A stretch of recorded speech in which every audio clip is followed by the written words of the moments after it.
Gifting somebody a charcuterie board? Meh, that's cute. Gifting somebody a custom sampling of whiskeys? That's pretty cool. Combining the two and giving them a beautiful presentation of whiskeys with a charcuterie board that's going to last them a lifetime? Well, that's next level maneuvers. Let's go make it. So I've had this scrap piece of pecan for a couple years now since we made our dry bar. It was actually an offcut from the shelves. And instead of tossing it, I just decided to hold on to it because it had such pretty coloration in it. And I really just couldn't bring myself to throwing it away. But I didn't really know what I wanted to do with it. I've thought a few times about making a charcuterie board with it, but I really wanted to just do something a little bit more. And so I finally landed on a good Christmas gift for somebody who enjoys whiskey. Now this is a gift that you can customize for any time of year or any occasion. I just happen to be making this around Christmas time, so I'm calling it the 12 Drams of Christmas. Ha ha ha ha. Or maybe I should say, ho ho ho ho. I do it for the puns, bro. I do it for the puns. At any rate, right now I'm just kind of setting up the grid pattern for how I'm going to set these samples in this board. Once I have that all laid out, I'll be moving over to the drill press where we can start getting some holes made. Now, as you may notice, I am sipping on a little something while I lay this all out. I just want to clarify, in real time, I am not going to be operating the drill press while I am drinking. It'll actually be the next morning in real time that I use the drill press. Don't ever drink and use shop equipment. That's just stupid, yo.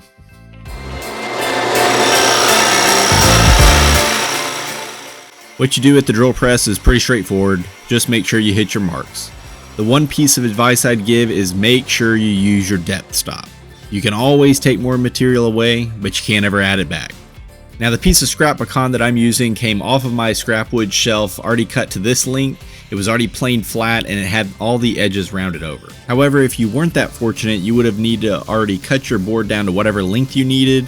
Go ahead and plane it to make sure it was flat before you drilled your holes. And then I would recommend using a trim router with a roundover bit to knock off all the sharp edges. You could then do your sanding, which, because I'm using pecan, it's a very hard wood, so I did progressive sanding starting from 60 grit, then to 80 grit, 120 grit, and finally at 150 grit. Alright, so what I'm going to do next is actually take these numbers and I'm going to tack these down into each of these. And so I got 1 through 12. And basically each one is going to label which number of dram they are. Now if I wanted to, I would actually take the bottom of these and cover this hole up, but most of these numbers are going to cover that little divot from the point of the forstner bit pretty well, and so I'm not going to worry about filling those with any wood filler or putting a blank down in there to hide it. But what I am going to do is go ahead and stain the bottom of all these with a mocha stain to make it really dark and make it pop from that silver of the number. I finished this using 2 coats of Danish oil and 1 coat of Howard's cutting board conditioner.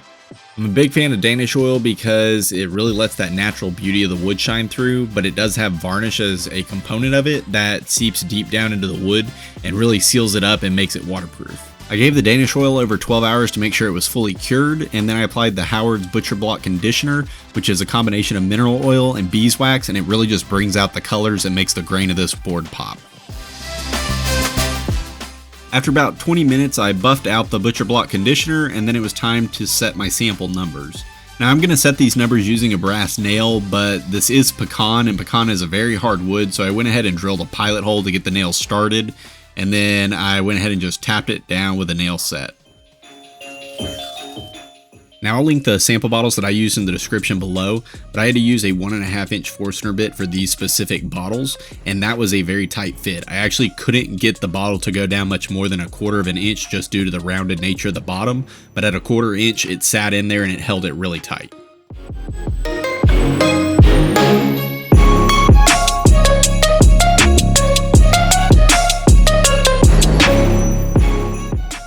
Now this is a scrap wood project that's pretty easy to make, you can knock out in a couple days, and is pretty low cost. There are some consumables such as sandpaper and finishes, but the cost is really negligible there. Now there's also consumables of the non-woodworking variety, if you know what I mean, and those can get pretty pricey. But you're making this gift for somebody you care about, so who cares about the money? You can't take it with you, might as well spend it, right? In the end, this is a really nice personalized gift showing that whiskey or bourbon lover in your life that you care about them. So with that, take a chance and make somebody a gift. Merry Christmas, y'all. You don't want to use the funnel? Oh, I didn't know there was a funnel. I forgot there was a funnel. I'm sorry.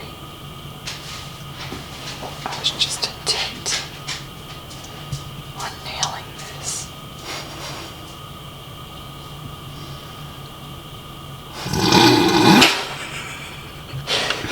Heavy pour there. It's supposed to be 2 ounces, no? I don't think you did 2 ounces. I did 2 ounces, mother trucker.